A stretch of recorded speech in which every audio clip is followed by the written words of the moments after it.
Good evening, my name is Jessica Smith, and this is a presentation for my English 499 class with Aaron Weber.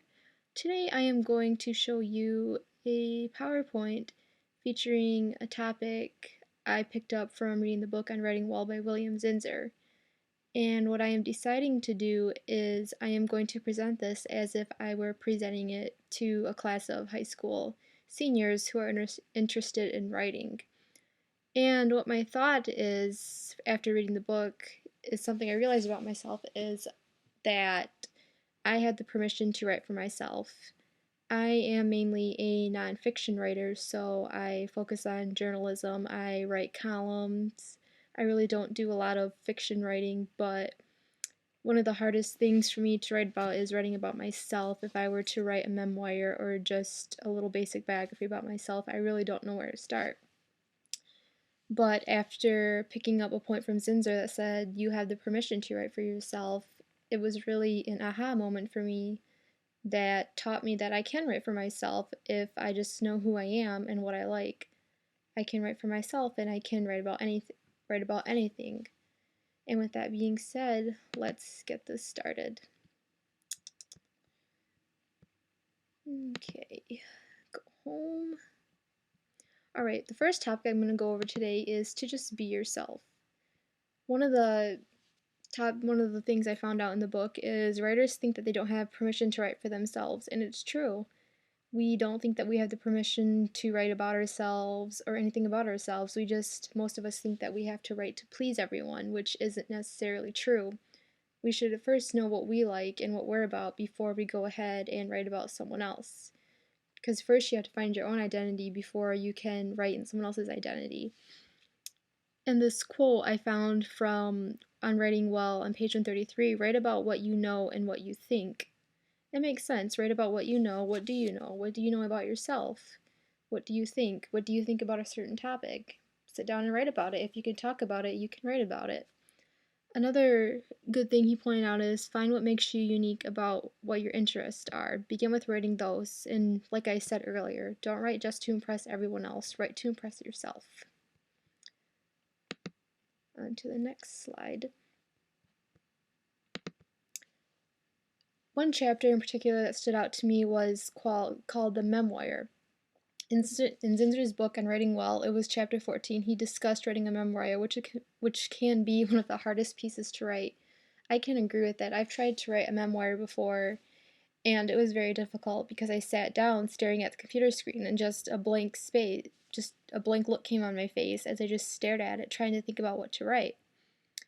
And it can be very difficult, but like I said earlier, if you can write about yourself, your interests, your hobbies, who you are, you can really write about any subject. And first off, you should always find your voice and style. Once you do, you'll be able to learn other voices and styles. For example, I really like the writing style of one of my favorite authors, Janet Vanovich, and I would love to be able to write about her. She knows how to use humor, she knows how to create characters that I can relate to, and I would just like to be able to write like that one day. I'd really like to get into some fiction writing. But first off, I have to learn to write about myself more and find out what my style is. I have an idea of what it is, but I really want to pinpoint it, and then that way I can go ahead and pick up on other styles and other types of writing. I can get into fiction writing if I want to.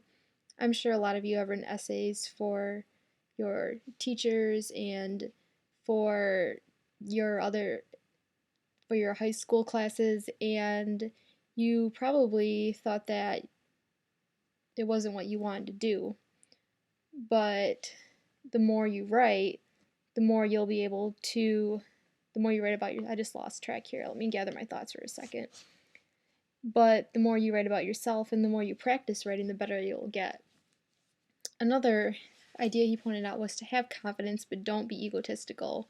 You should have an ego, so you should be confident within yourself, but you shouldn't be egotistical and just think that don't be cocky, but be confident. And without an ego, you can't go very far. Like he said, no writer can go far without it. And it's true, you have to have confidence, but don't be overconfident.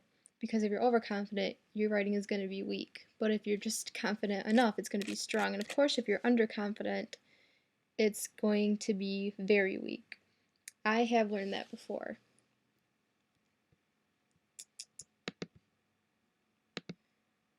Alright, and on to the last one.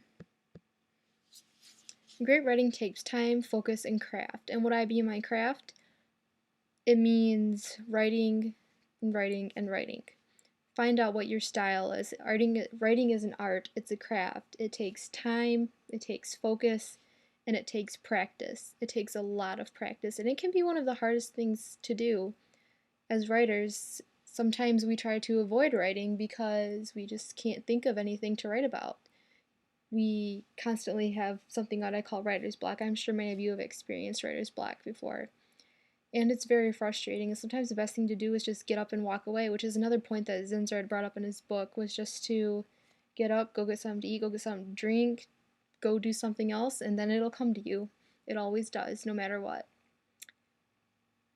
And that's what you have to do. I mean, it takes a lot of time, and I've been writing for years now. I picked up an interest of writing when I was in middle school, and I did it in high school. I did my high school newspaper. I did an internship after high school. I've been working on my college's newspaper for 4 years now, and I still make little mistakes, and I'm always improving, and I'm always practicing, and I'm always finding ways to improve and strengthen my writing and get to know my style better so that way I can pick up my other styles.